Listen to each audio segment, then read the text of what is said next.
Hello and welcome to Why We Are Christians. My name is Kent Philpott, pastor of Miller Avenue Baptist Church in Mill Valley, California, and we're doing a Zoom interview with a fella. He is in some place in Oklahoma, I think, and his name is Paul Sanchez. Welcome, Paul. Glad to be here. Thank you. Where are you exactly in Oklahoma? Oh, we're in Shawnee, Oklahoma. We're just about 30 miles east of Oklahoma City, so right in the middle of a state that is right in the middle of the country. Right in the middle. I Yep, remember the great film Oklahoma. that's it. Yep, that's it. That's it.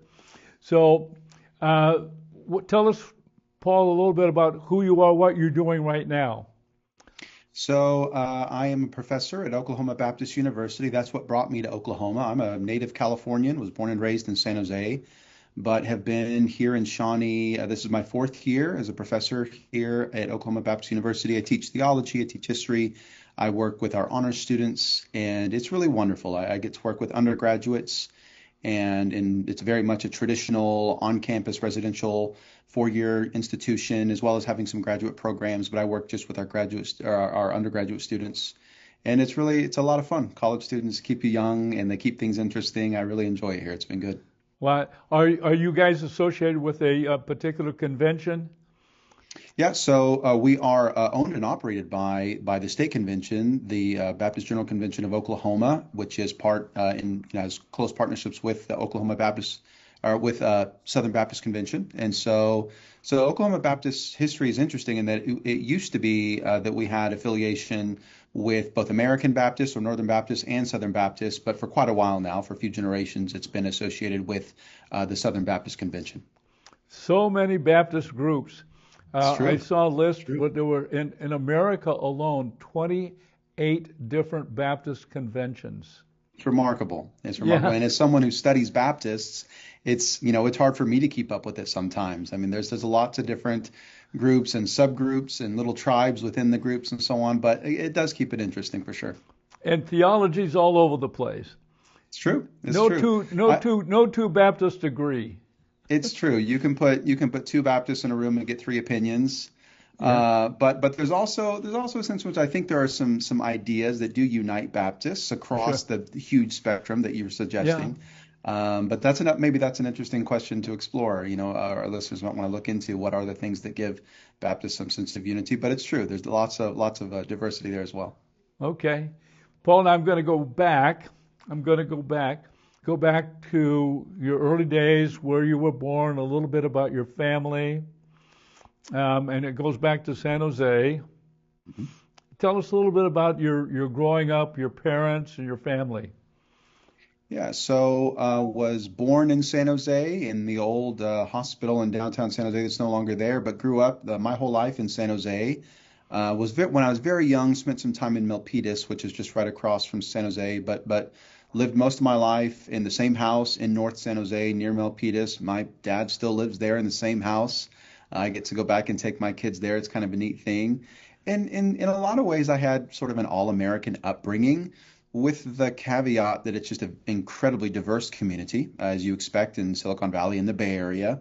And so lots of diversity, and that made things interesting, right? So grew up in the same neighborhood, very much embedded. And when I go back, it's a neat thing. I go back every summer.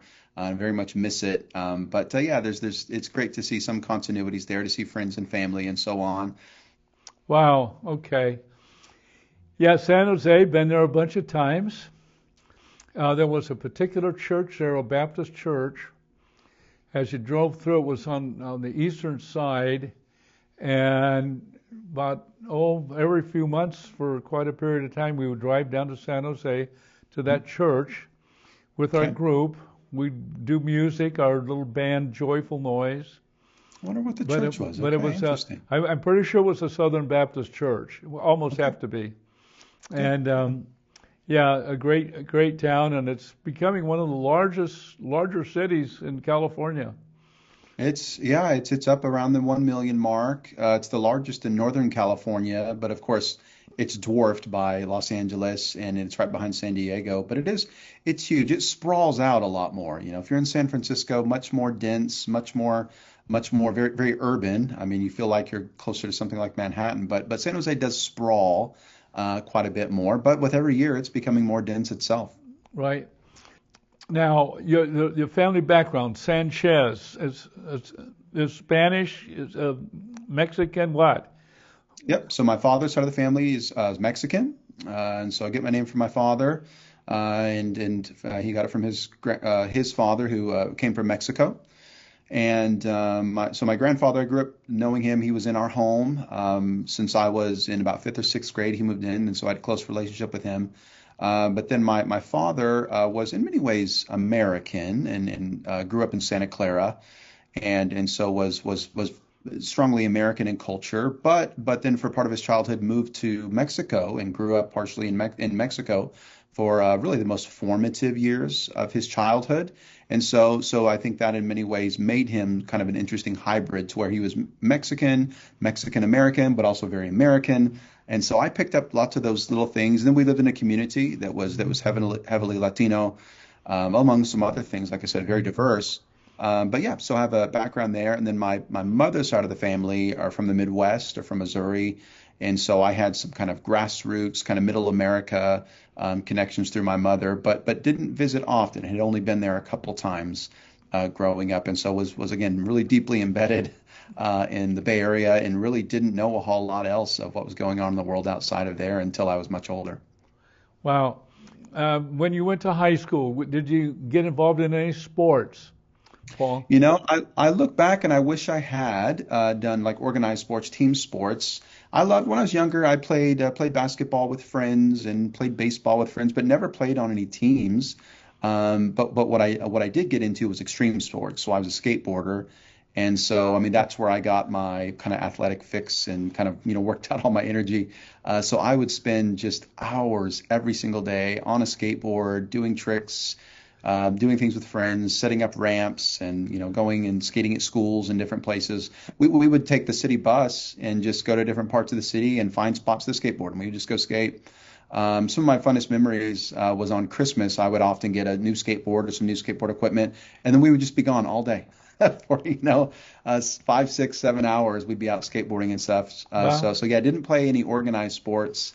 I had a friend in high school that I remember really tried to get me to go out for football with him. He was doing it. I look back and it might have been interesting had I.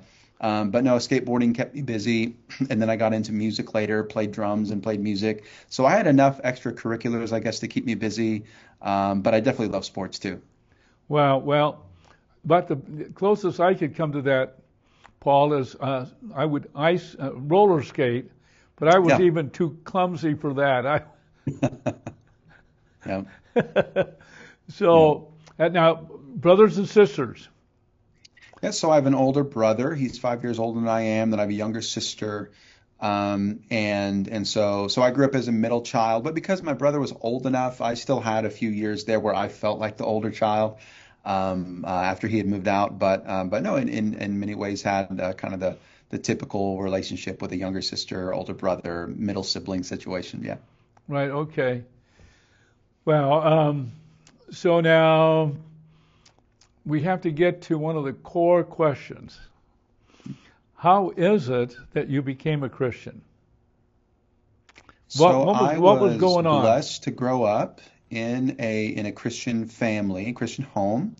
Both of my parents were first generation believers. My father's side was relatively nominal Roman Catholic, but that really hadn't been significant part of his upbringing. But he became a Christian in kind of the very tail end of the Jesus People revivals, Jesus People movement in the Bay Area.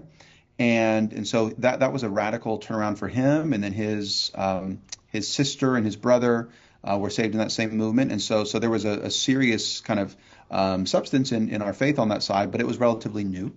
And it didn't go back very far. And then my mother was saved actually through the witness of my father. And so I grew up with Christian parents and was blessed to kind of have the moral structure of that, and was blessed to have, I think, just the security of that. And again, the way in which that can imprint upon a child's life, was grateful for that. But but there's a way in which, as I look back, it's not that I didn't believe. I had kind of a conception of God and certainly believed in God, and again had kind of a moral compass, even if it very much was in the context of a lifestyle that where I was doing all the things that kids do in terms of wrestling and asking questions and struggling with, where I fit into this whole faith story. But it was between my sophomore and junior year of high school that I had a really radical conversion myself. There's a much longer story behind it, but the short of it is basically my sophomore year of high school, I was living in really deep rebellion against God and against my family. Really, was kind of became a wild kid. I had been a relatively good church kid up to that point. I knew how to play the church kid at church.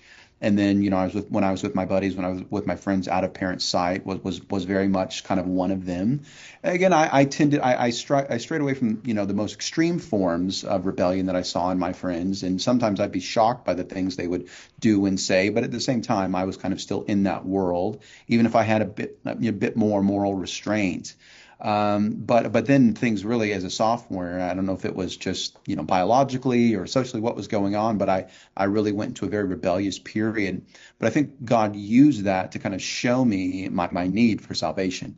Because I think up to that point, I had this sense of kind of self-righteousness. It was a very hypocritical self-righteousness where, again, I assumed that I was good with God because I went to church a lot and we were there all the time. Like, this was not nominal. We were very committed at church, and my parents talked about faith.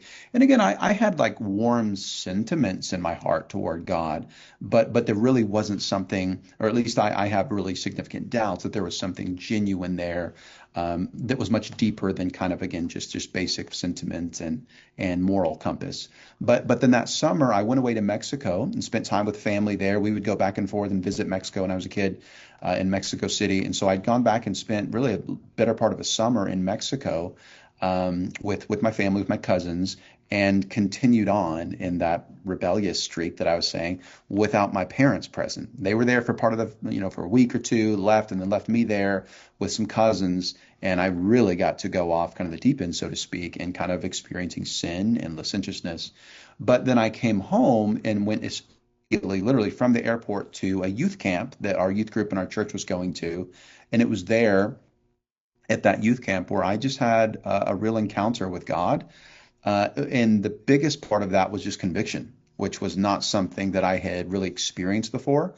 I felt conviction about my sin. I felt conviction about, again, kind of the double life that I was living, and kind of, again, just the empty or very shallow Christianity that I had been content with up to that point. And it was in the middle of a song service. There wasn't like a traditional altar call. It wasn't something like that. It was just in the middle of the song service. I got down on my knees, just kind of on my own without any external prompting, and said a prayer of repentance and really pleaded with God to forgive me and to change me. I had this sense of wanting to turn away, which I think is grace. I wanted to turn away from the life I had been living, and I really did. It's really quite remarkable. After that point, I mean, I just see this trajectory in my life where I walked away from some friendships and relationships that I had that were just clearly not good for me. And I really had just different passions and different values. So it's some of that, I think, is very much, I think, was building on the moral structure and the faith that I had at least been exposed to significantly growing up. But it kind of became real for me then and there. And that summer was just a real turnaround. So kind of my high school is broken into two halves, kind of before faith, before, a real encounter with the Lord. And then my senior year, where I was trying to, in a sense, really go a different trajectory. And there was a real growth after that. Never without stumbling. I mean, there was always a sense of kind of, working out my own faith, right? Working out my own salvation with fear and trembling. But there's definitely, I can kind of look to that summer and that summer camp as something that truly just changed my life permanently. Where in Mexico were you living? So we went, so my family all is in Mexico City, and we've got a lot of extended family there that are in a few different parts of the city. Obviously, it's such a massive place. But I spent most of my time with my cousins that live in, I think it's Nueva Santa Maria, which is in Azcapotzalco, which is, I mean, I think relatively central in the city. But yeah, it's such a massive area. But somewhere there in the great metroplex, so to speak, of Mexico City. Now, I went down to Mexico several times, and we established a church on the eastern part, Mexico City, and to Okay. the east, Okay. there was a barrio, Okay. what we call a barrio, Yep. and I don't remember the name of it, but I drove there 3 times. Okay. I actually preached a sermon in Spanish one time. Very This cool. would have been about in the 1970s, early 1970s. I can't remember the name of this barrio, but I was able to actually preach a little sermon in Spanish. That's And wonderful. we had a couple of our people, graduates from Golden Gate Baptist Theological Seminary, Hmm. Hmm. um, go down and pastor the church. He learned Spanish, Wow. and we had such a time in Mexico City. The cops stole our bus, our vehicle one time, Wow. My goodness. gone, Wow. and I had to fly back. Wow. Okay. But yeah, and like I said, we have a Spanish pastor, Juan Carlos Garcia. He's from Yep. he's from Acapulco, and his wife is from Guatemala. I have never been to Acapulco, but it's on my bucket list. It looks like such a beautiful place. So if he ever is going back and needs somebody to join him or something, let me know. It looks like a beautiful place. So so that goes on. So you became a Christian. You're about 15, 16 years old in high school. Mhm. And what followed? What followed, Paul? What happened next? So the interesting thing is that, like I said, I was very much already a church kid and was deeply involved in my youth ministry. It's an interesting thing as I look back again because I had I was not only involved but like heavily involved in my church. And so I had some head knowledge and I had a lot of experiential things kind of in the church and so on. So that was my background. But again, with this trajectory, at the very least, a very significant kind of turn in terms of just where my heart was. And at the end of the day, very likely, really my true conversion. But what also happens was I was discipled more intentionally. And so at the end of the day, the church that I grew up in, and we were deeply involved. It's the same church where my father came to faith in Christ and where my father was discipled and so on. We were very strong on outreach, and we were very strong as a church on spirituality and experience, which are wonderful things. But discipleship wasn't quite as strong, and so I was receiving some discipleship through the youth ministry, and was grateful to I was being discipled through preaching and things like that. But what did really help was I had a couple of really good friends. One of them was my cousin, and then another one of them was just my very good friend in the youth ministry that we were involved with, and we kind of like discipled each other. We would get together and we would pray. We would get together on Friday nights. We'd read the Bible. We would have lots of long talks just about our faith and what God was doing in our lives and in areas where we were struggling and where we needed accountability and whatever it was. And so we kind of discipled each other in some way. Again, while I was also being discipled by the church, and again was discipled in some measure by my parents, especially my father. He was someone who took his faith very seriously. So I've received some of that, but there was definitely an increase when I was before this junior year. So my junior and senior year, I had this new kind of devotion and a new just sincerity. So this seems like a small thing in a place like Oklahoma if I've told this story to someone here, but in the Bay Area you might be able to appreciate this, and if your listeners are in the Bay Area you could appreciate this. I became that weird guy who carried his Bible to class at school. And You that was a did. weird Now thing this in high was in school, high school, right? Paul. Yeah, I would take it with me to school. And again, in Oklahoma, I mean, that would still be weird in Oklahoma, but in the Bible Belt, it doesn't seem as weird. But in San Jose, that was a very strange thing to do. And I just made it was kind of a physical thing. And it really, as I look back, like truly in my heart, I wasn't trying to play the self-righteous or like, look at me, I'm the most spiritual. It really wasn't that. But I did have this hope that people would ask me, what's that book? Is that a Bible? Why are you carrying this leather book with you? And sometimes they would. And so when they would ask me, I would talk to them about it. And so I would carry it with me. And before class, if I had a minute or two, I would open it and I would read. And then as class started, I would close it and put it away. And again, it was often that students would ask. So I look back at that, and I must have just again had enough of a zeal for my faith that I wanted to share it. And again, it became my whole identity. It wasn't something an auxiliary to my life. It wasn't something that was just something I did on Sundays.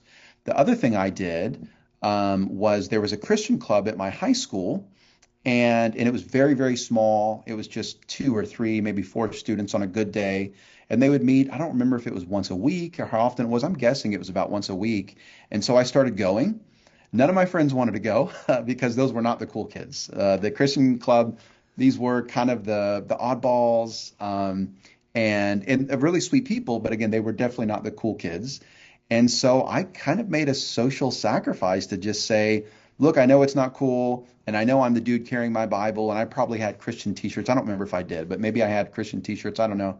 But I had this Bible, and I would go to the Christian club, and it became a really cool thing to me. Again, primarily just as a witness. People were like, why are you doing that? Or when we did See You at the Pole, I would be out in front of the school and I'd be praying and so on and so forth. And it's not like these things weren't challenging. I definitely felt embarrassed. I definitely at times felt nervous. Like, are people going to think that I'm weird? But I kind of just made a social, an exchange there to basically say, I'm going to do this.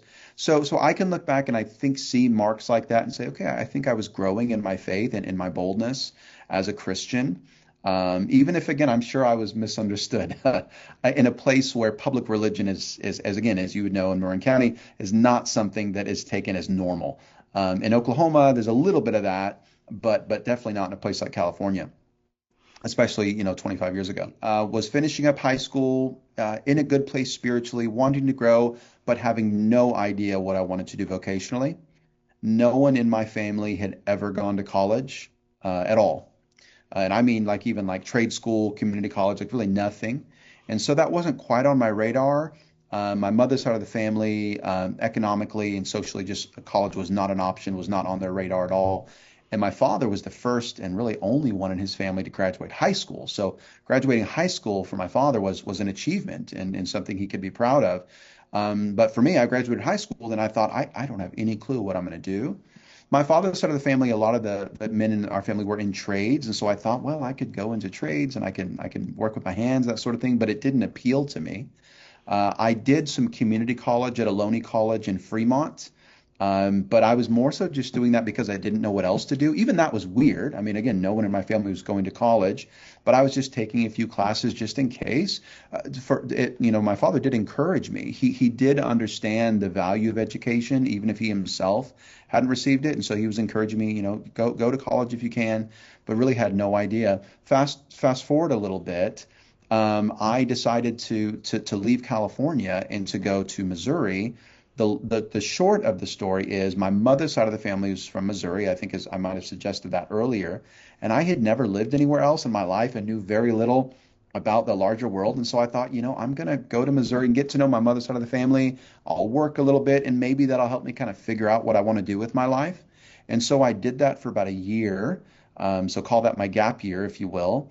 And so before I really started my 4-year degree, but basically did that in very, very rural Missouri, by the way. Like, this is an incredibly rural area where I was living. But it was also good for me spiritually. I was growing spiritually. I was reading the Word. I was reading other books, was involved in a couple little churches there in the town. But I felt a call to ministry, and that's what led me to college. Funny thing is, again, I didn't know anything about how you choose a school. I certainly didn't know how you pay for school. But I just literally got out a map. I didn't even have the internet at the time. This was in 2004. And I just, in this very, very few people in this town had internet at the time. It was still extremely behind the times, so to speak. And so I pulled out a map and just looked for the closest Bible college and ended up going to a Bible college that's now part of Evangel University in Springfield, Missouri. Okay, Springfield, Missouri. Okay. So you got a bachelor's degree there. Mm-hmm. So what happened next? What happened next, Paul? So as I was in college, I was growing in my faith, and again, the whole point of it was preparing for ministry, and so was learning a lot, and was asking myself and grappling with theological questions, and was doing a lot of reading. I was the guy who was always asking for extra book recommendations in class from professors, so I was doing a lot of reading on my own, as well as the great stuff I was learning in class. But I knew that by the time I graduated college, really that last year, my senior year, I knew I wanted to do further education. Didn't know where, didn't know how.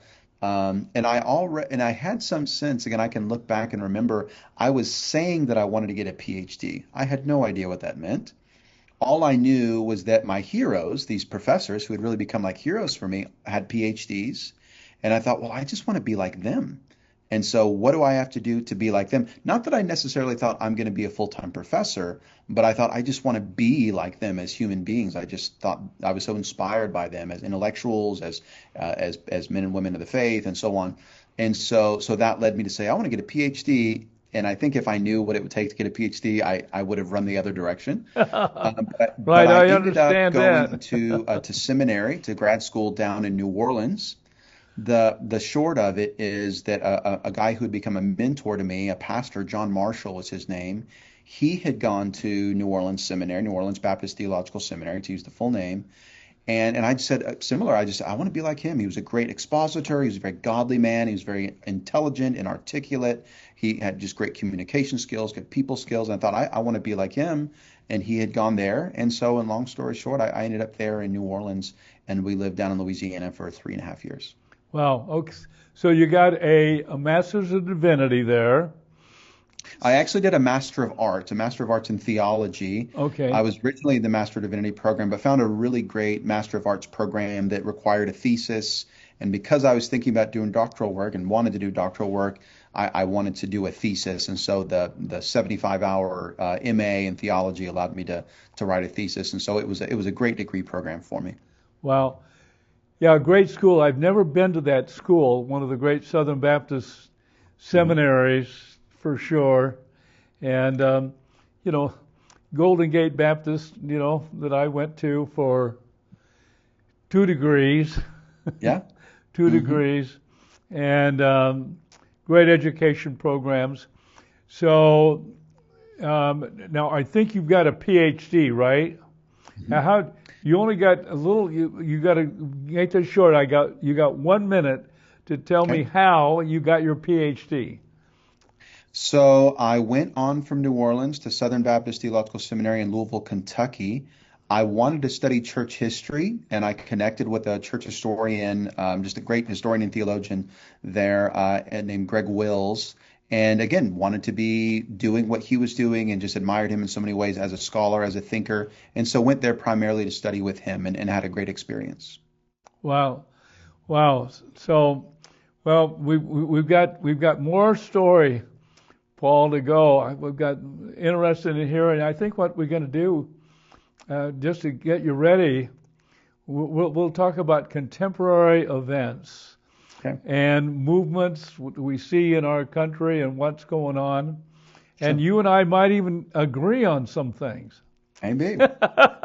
We might disagree on some That's things fair. too, That's which is fair. which is good and healthy. Hey, Paul, thanks, buddy. Thank you. So don't go away. We're going to come back, and so we're going to be looking at another program with Paul Sanchez coming up. All right. Until then, so long.